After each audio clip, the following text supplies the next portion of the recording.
Estad pues firmes en la libertad con que Cristo nos hizo libres, y no estéis otra vez sujetos al yugo de esclavitud. Gálatas 5:1. La Iglesia Bautista El Dorado tiene el honor de presentar Palabras de Libertad en labios del pastor Ricardo Fernández. Hermanos, proseguimos con el libro de Hechos y estamos hoy en una porción pequeña en Hechos 4, 32 al 37. Hechos 4, 32 y 37. Ustedes recuerdan cuando Jesús estaba orando en Getsemaní, en su oración en Juan 17, que él oraba: Señor, te pido que ellos sean, como tú y yo somos uno, que ellos también sean uno. Como tú y Padre y yo somos uno, sean perfectos en unidad. La unidad no es algo que se puede fabricar, no es algo que podemos crear nosotros humanamente. La unidad en la iglesia es espiritual. La unidad en esta iglesia, que hay una multitud de razas, de culturas, de inclusive condiciones sociales diferentes y económicas, tenemos unidad, porque la unidad la da el Espíritu Santo. Somos uno, Señor. Ahora, en este libro, de hecho, esta porción pequeña, vamos a ver lo grande, lo hermoso, lo profundo que implica la unidad espiritual. Que aquella oración de Cristo en Getsemaní, y como el apóstol Pablo también lo afirma en 1 Corintios 1:10, que ellos sean de un mismo hablar, de un mismo parecer, y que tengan una misma mente. Y van a ver que cuando nosotros estamos en Cristo, profundizamos una amistad más fuerte que la familia, más fuerte que la amistad de secundaria, más fuerte que cualquier vínculo social, político. No existe mayor profundidad en amor que la iglesia del Señor. Ni un sindicato obrero, ni un frente estudiantil, ni un partido político. Nadie puede llegar a tener la amistad profunda que tiene la iglesia de Cristo, porque Él está en medio de nosotros. Y cuando el apóstol Pablo, ya en Corintios, capítulo 12, compara la iglesia de Cristo con el cuerpo humano, donde cada uno somos miembros del cuerpo de Él, y que tenemos una función importante dentro del cuerpo, nos damos cuenta que si el dedo gordo del pie se afiebra porque tiene una espina dentro, todo el cuerpo está dolorido. Hoy cumpleaños Gilberto, hoy cumpleaños Yusef, y sentimos el amor fraternal, porque cada miembro de esta iglesia y de la Iglesia Universal de Cristo tiene un valor incalculable, incalculable. Entonces vamos a ver lo que implica esta unidad en amor en estos versículos que van del 32 al 37. Y aquí uno ve claramente, en primer lugar, el amor implica generosidad. El versículo 32 y 37, vamos a ver ese amor en acción. Y la multitud de los que habían creído era de un corazón y un alma. Unidad. Un corazón y un alma compartían el amor profundamente. Y ninguno de esa multitud, una cosa difícil porque una multitud puede tener mucha gente diferente, ninguno decía ser suyo, propio, nada de lo que poseía, sino que tenían todas las cosas en común. Ninguno decía ser propio nada de lo que poseía.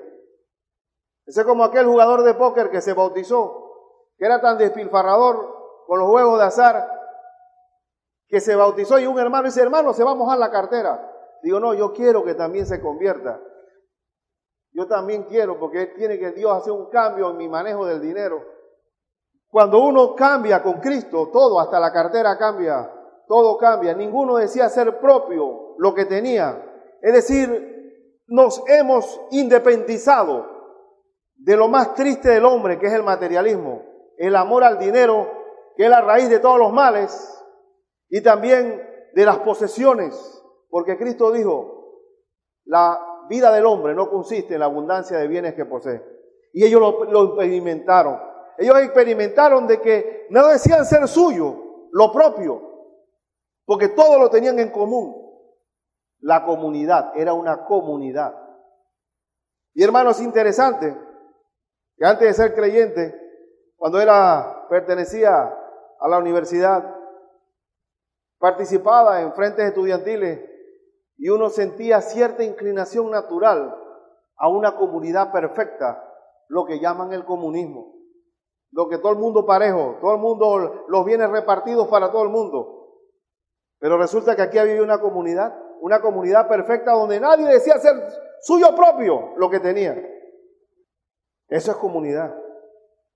Dice que estaban afiliando, un hombre quería afiliarse con el Partido Comunista de su país socialista, y le preguntaban, ¿usted daría para el partido la casa que tiene? Sí, ¿cómo no? Si tiene carro, ¿lo daría para el partido? Sí, ¿cómo no? ¿Le daría su ropa al partido? Sí, ¿cómo no? Y si tuviera 2 gallinas, ¿se la daría al partido? Esas sí que no, porque esas sí las tengo. Y resulta que una de las cosas más difíciles del hombre, podremos hablar, pero compartir, repartir. Llega el momento en que en los discursos políticos podemos hablar de un Estado perfecto, pero al momento de la verdad y de la realidad, no es cualquiera que se desprende de lo que tiene. Y una de las cosas bárbaras y transformadoras, elocuentes que hace Dios en nuestra vida, es el desprendimiento que tenemos, el compartir naturalmente. Sí, es algo hermoso, que como el Señor hace que nos despojemos de lo que tenemos muy fácilmente, porque nuestro corazón no está allí. Cristo que dijo que donde están vuestros tesoros, allí está también ¿qué? Vuestro corazón. Y si mi corazón está en los tesoros celestiales, ¿de quién es el carro? ¿De quién es la casa? Todo lo que poseo no es comparable, no son mis tesoros. Porque como dijo Job, desnudo salí del vientre de mi madre y desnudo volveré allá. Jehová dio, Jehová quitó, sea el nombre de Jehová bendito. Y si uno quisiera atesorar, ¿cómo poder hacer para llevarnos esos tesoros al más allá? Y ahí tenemos los incas, los aztecas, los egipcios, que todos esos tesoros están en los museos europeos o en la vitrina de un magnate, pero no se llevaron nada. Porque la vida del hombre no consiste en la abundancia de bienes que posee. Y estos hombres, esta iglesia comunitaria, en el verso 33, dice, y con gran poder los apóstoles daban testimonio de la resurrección del Señor Jesús, porque los judíos tenían que saber que Jesús era el Cristo, el Mesías, y abundante gracia era sobre todos ellos. Así que, como había abundante gracia, ese así que significa, dice que no había entre ellos ningún, ¿qué? Necesitado. No había ni un necesitado entre ellos. O sea que no hay miseria en las casas del Señor. Yo quisiera ver en alguna iglesia evangélica si hay mendigos pidiendo limosna fuera de la iglesia. Y a simple vista esta congregación, todos estamos bien. Y estamos bien con el Señor, porque no hay necesitados. No hay aquel que no tenga sustento y abrigo en el Señor. Dice que porque todos, dice el verso 34, porque todos los que poseían heredades, o sea, propiedades o casas, las vendían y traían el precio de lo vendido íntegramente, salvo Ananías y Zafira, que ese es otro cuento, otra historia. Y traían el precio de lo vendido y lo ponían a los pies de los apóstoles. Y se repartía a cada uno según la necesidad. ¡Qué perfección! Esto trajo su problema después. Porque como para ellos era inminente la venida de Cristo. Se habían convertido 5,000 personas tras la sanidad del paralítico aquel. Había el día del Pentecostés, 3,000. Era una multitud y Cristo venía pronto. Todo el mundo se quedó en Jerusalén esperando la venida del Señor. Así que todo el mundo vendió lo que tenía, casas y heredades, y lo repartían de acuerdo a la distribución diaria. Pero vemos después, con el apóstol Pablo, que el asunto no era repartir, sino compartir. Pero lo interesante de todo esto es que había un desprendimiento. Así como Cristo se despojó de su deidad y se hizo hombre, y vino a nacer en un humilde pesebre, ignorando totalmente la parte material del asunto, sino que se humilla hasta la muerte de cruz. También había un desprendimiento de esta iglesia, desprendimiento total. Dice que una vez en una iglesia estaban recolectando ofrenda para la obra misionera en otros países, y una niña estaba en el auditorio, y la niña quería compartir también a la obra misionera. Y la niña de 6 añitos va y deposita en la ofrenda a su muñeca y le dice: tú sabes, no te preocupes, vas para el África. Me han dicho que no come gente, ya no, vas a estar entre cristianos. Así que algún niño de allá del África va a gozarte. Y la niña habló solita y dejó la muñequita en la cesta de la ofrenda. Y eso fue tan conmovedor que un hombre fue y retiró la ofrenda y dejó el cheque a cambio. Y dice: mira, ahí mija, yo creo que tú fuiste el ejemplo, fuiste como la viuda pobre, diste un ejemplo de desprendimiento. Porque una muñeca para una niña es algo codiciable, ¿no? Algo muy cerca de ella. Pero cuando nosotros estamos con Cristo, Dios es capaz de transformar nuestro corazón y poder desprendernos de cosas muy valiosas. Como el caso de Jonatán, con su amistad con David. Una amistad profunda, seria, fuerte. La amistad de Jonatán y David. Y uno puede ver el amor de Jonatán con David cuando Jonatán se desprende y le da las cosas más valiosas de un guerrero: su espada, su talabarte, su flecha, su arco. Uno vamos a buscarlo. En 1 Samuel 18:4 dice, uno puede leer desde arriba: aconteció que cuando él hubo acabado de hablar con Saúl, el alma de Jonatán quedó ligada con la de David, y lo amó Jonatán como a sí mismo. Y Saúl le tomó aquel día y no le dejó volver a casa de su padre. E hicieron pacto Jonatán y David, porque él lo amaba como a sí mismo. Segunda vez que lo menciona. Y Jonatán se quitó el manto que llevaba, el manto de príncipe, y se le dio a David, y otras ropas suyas, hasta su espada, su arco y su talabarte. Y aquí uno puede ver claramente que cuando uno ama es desprendido. Y una de las cosas que produce Dios es el cambio del corazón. Porque, hermano, el amor al dinero es algo muy serio, es lo que la Biblia llama avaricia, la avaricia.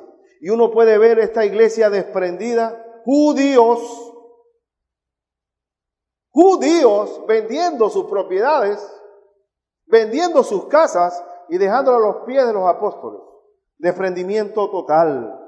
¿Por qué? Porque entendían claramente que los bienes estaban en el reino de los cielos.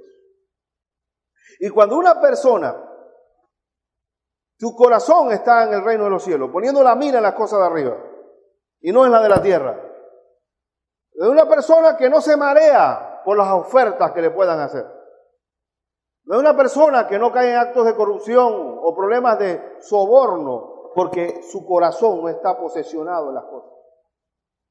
Como el caso de Daniel.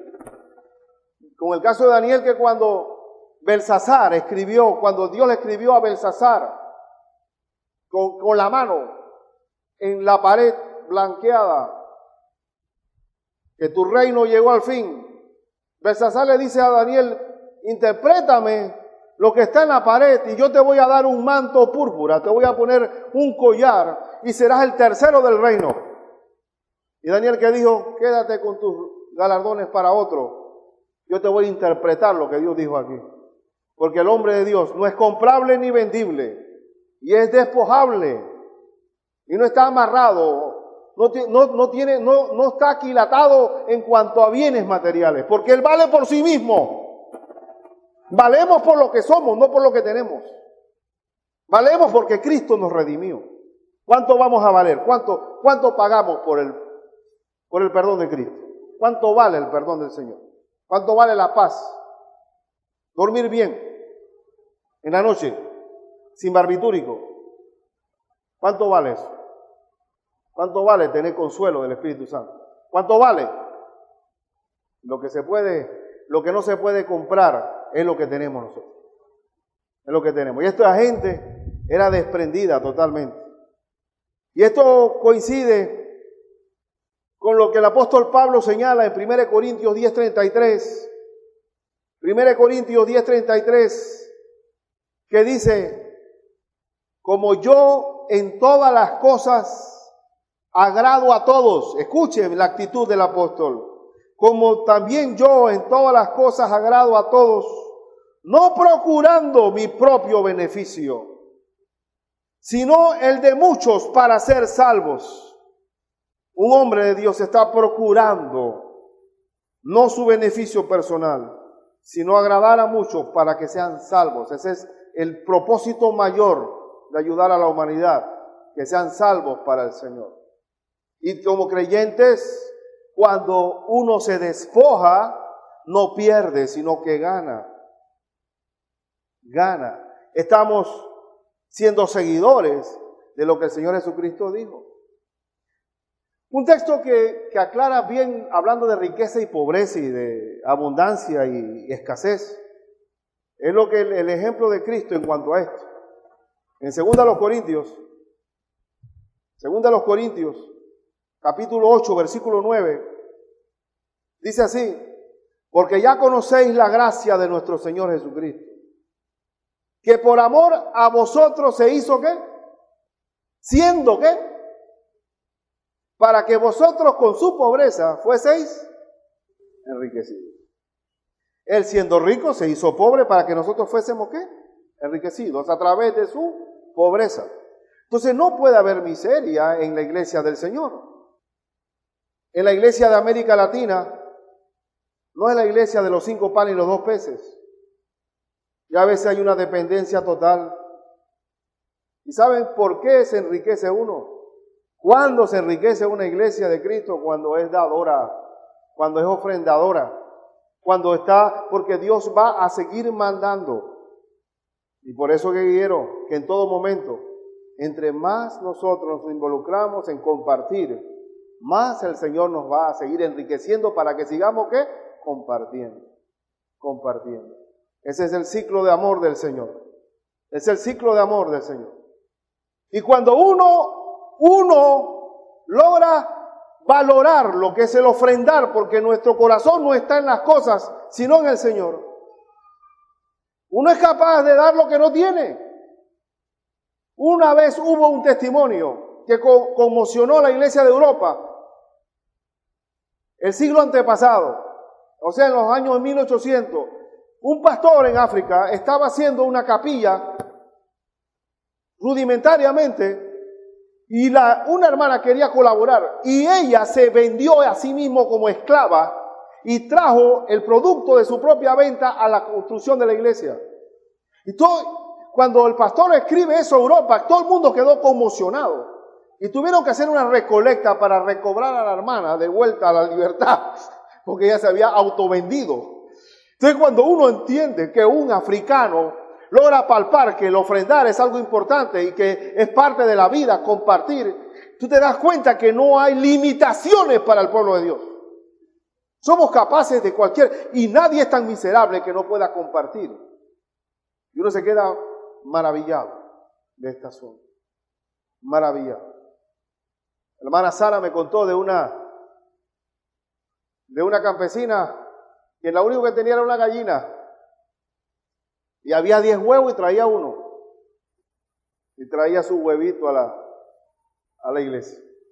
Pero la cría comenzó, los pollitos salieron. Y ya no era uno, era la docena. Y ya era la caja. Porque Dios va prosperando el corazón de Dios. Es una realidad.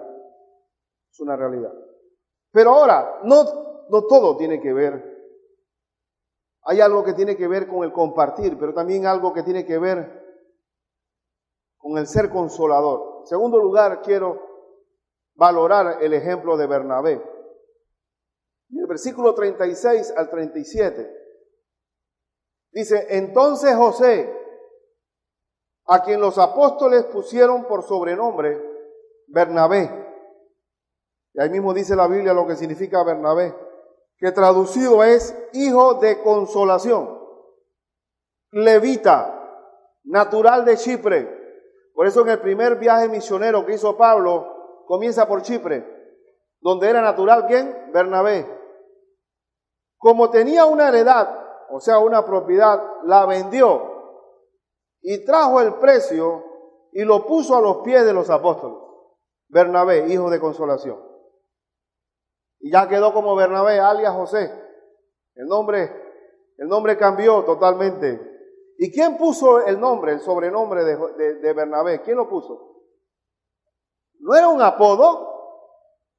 Se lo puso los apóstoles. Los apóstoles. Hay apodos que se hacen para denigrar, para destruir. Hay personas que han quedado con un apodo que no se lo pueden quitar. Y están tan avergonzados que no quieren regresar ni al pueblo donde le pusieron el apodo, para que no lo sigan vacilando. Hay un lugar acá en el interior que todos los nombres de los animales se los quitaron para ponérselo a la gente. El apodo es algo tan destructivo, tan caricaturesco, que la gente ya llega marcada. A mí me ha dado pena con gente de secundaria que me he encontrado, que le digo el apodo y ellos me miran con una cara de furia, porque a mí mismo se me olvidó cómo se llamaba. Pero qué diferente cuando el que nos pone el apodo, el sobrenombre, es un apóstol. Porque el nombre Bernabé significa hijo de consolación. Era un hombre desprendido, un hombre que no decía ser suyo lo propio. Su propiedad la vendió y la puso a los pies de los apóstoles. Pero era un hombre de consuelo, consolador. ¿Quién fue el que introdujo al apóstol Pablo a los apóstoles? Bernabé. Porque Pablo, como era de la Gestapo judía, era de la seguridad judía, perseguidor, nazi. Cuando Pablo se convirtió, ningún hermano le creía. Todo el mundo, él pensaba que estaba infiltrado y que era para cazar con Z a los demás. Y todo el mundo le huía a Pablo. ¿Y quién fue el que introdujo el hijo de consolación, Bernabé? Vamos a buscar en Hechos 9:27. Hechos 9:27. Dice la Escritura. Entonces Bernabé, tomándole a Pablo, lo trajo a los apóstoles y les contó cómo Saulo había visto en el camino al Señor, el cual le había hablado, y cómo en Damasco había hablado valerosamente en el nombre de Jesús. ¿Quién fue el que introdujo? Bernabé, hijo de consolación. Cuando Pablo después, Señor lo separa para ser apóstol y también lo separa para el viaje misionero junto con Bernabé. Bernabé se lleva a su sobrino Juan Marcos. Y este muchacho Juan Marcos, hijo de papá y mamá, o de mamá, porque no le había pensión al papá, a María, y era medio clase media o clase alta, porque la casa era grande. Cuando Pedro es liberado de la cárcel, va a la casa de María, donde es la mamá de Juan Marcos, y era grande porque la sirvienta estaban orando para que se liberara a Pedro, y toca a Pedro a la puerta, y la sirvienta sale rode a abrir la puerta, y de la impresión no le hable, porque no cree que sea Pedro el que está hablando afuera, y corre hacia adentro y dice, allá está Pedro, no puede ser, muchacha. ¿Y estaban reunidos dónde? En la casa de María, la madre de Juan Marcos. Cuando Juan Marcos, chiquillo de emocional, que tomó una decisión misionera en el calor de alguna... Yo voy con ustedes, tío. Tío, lléveme a mí. Yo estoy comprometido con el Señor. Tío, yo voy, tío. Digo, bueno, pero esto es algo difícil y complicado. Yo voy, tío, yo voy. Sabemos que de Chipre, ya hasta ahí llegó su ímpetu. El hombre ya no quiso seguir, mira, muchos líos, yo quiero coger unas vacaciones y retornar de nuevo donde mi mamá. Y regresó Juan Marcos. Pero la segunda, viaje misionero, Juan Marcos quiere ir de nuevo. Y dice Pablo, lo siento. No sé, él no va. No. Y Bernabé dice, yo me lo llevo. No va. Se me va a rajar de nuevo y esto es un asunto en que el Espíritu Santo es el que aparta para la obra misionera. Digo, yo me lo llevo. No Mira, partimos palitos, pero no va. ¿Y qué pasó? Se fragmentó.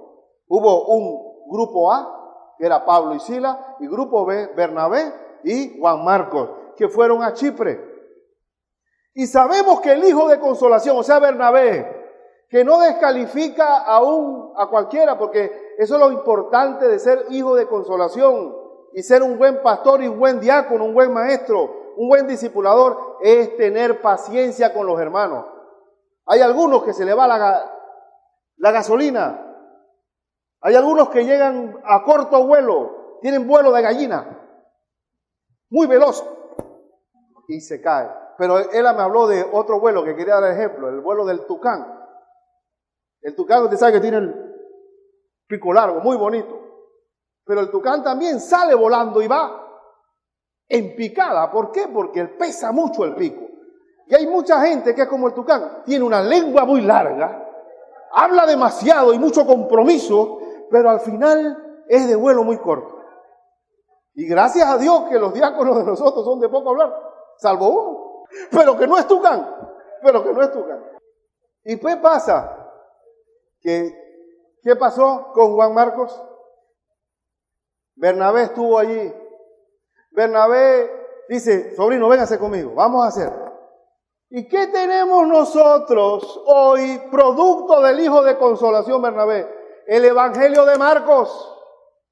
El Evangelio de Marcos no lo desechó.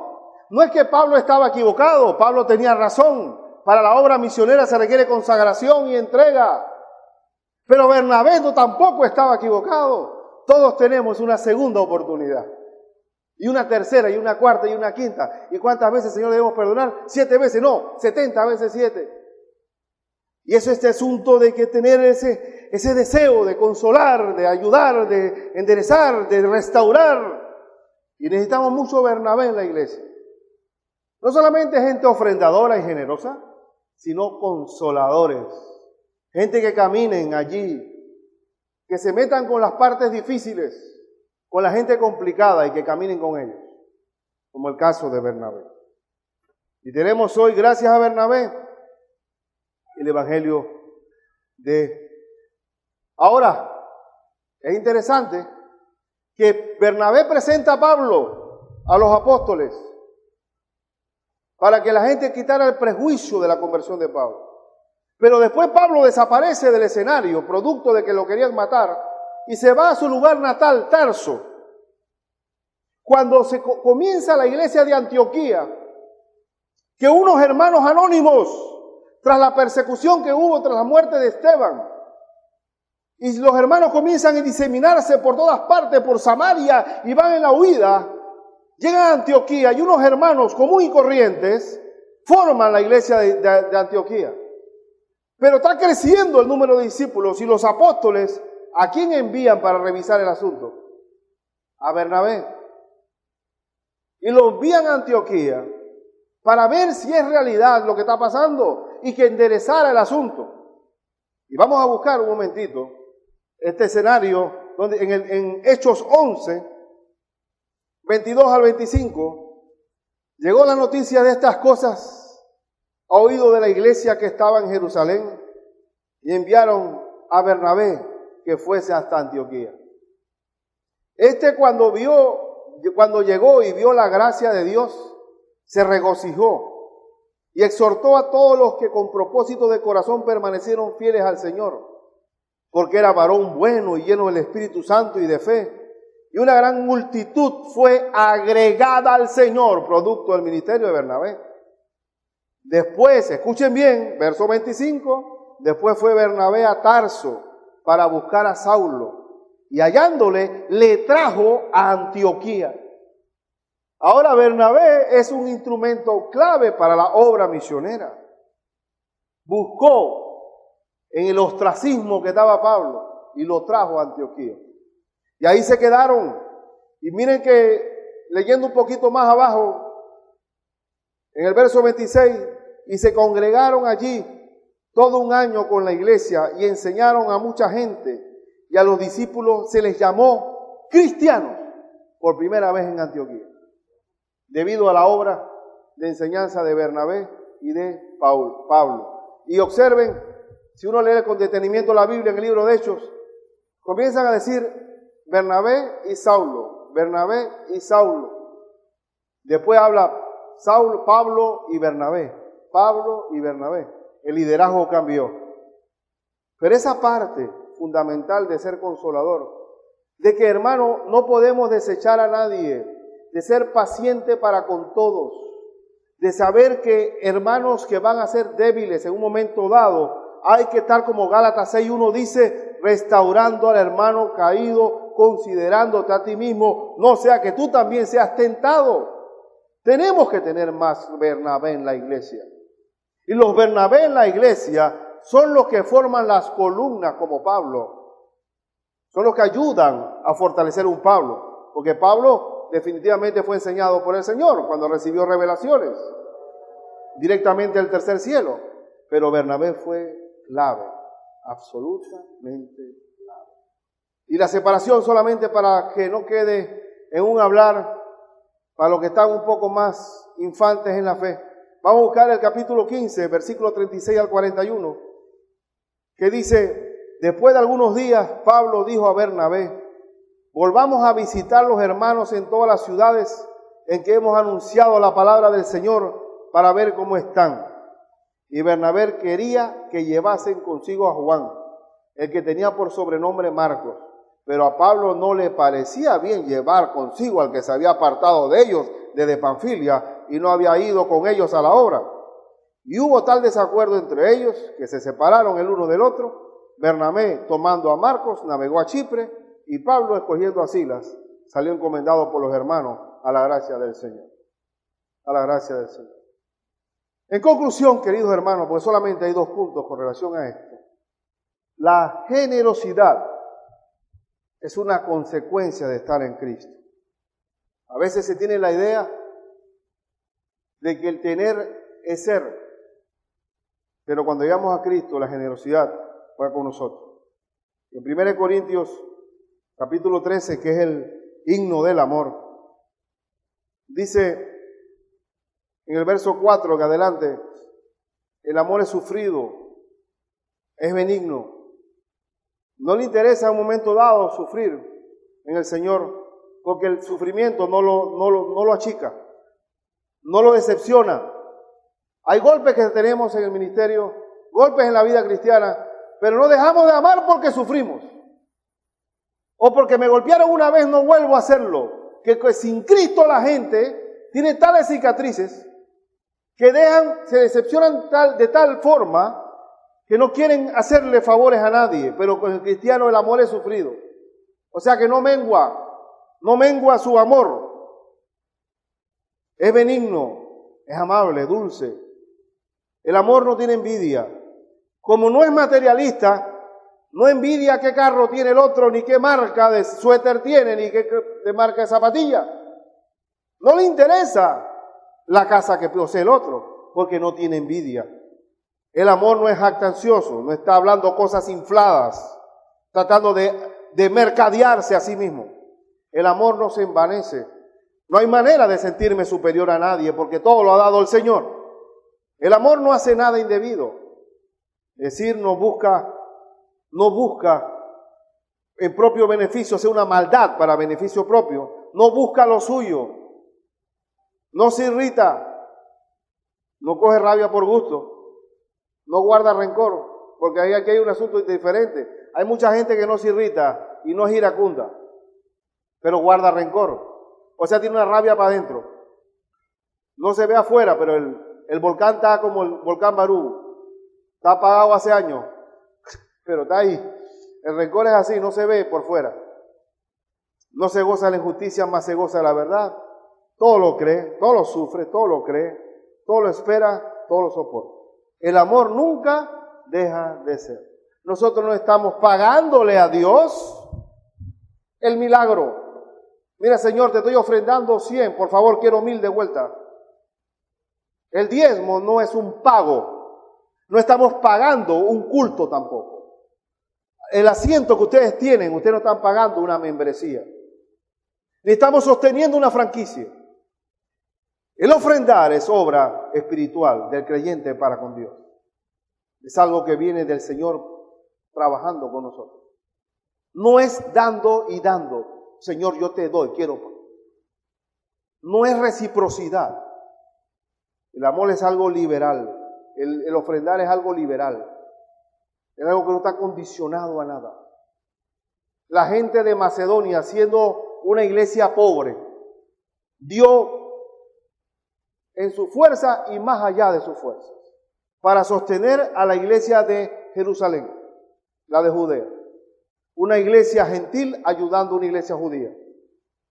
Y ninguno estaba pensando en que había de vuelta el pago.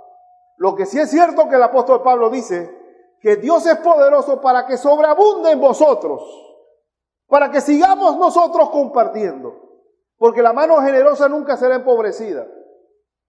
Y una persona que comparte nunca escasea.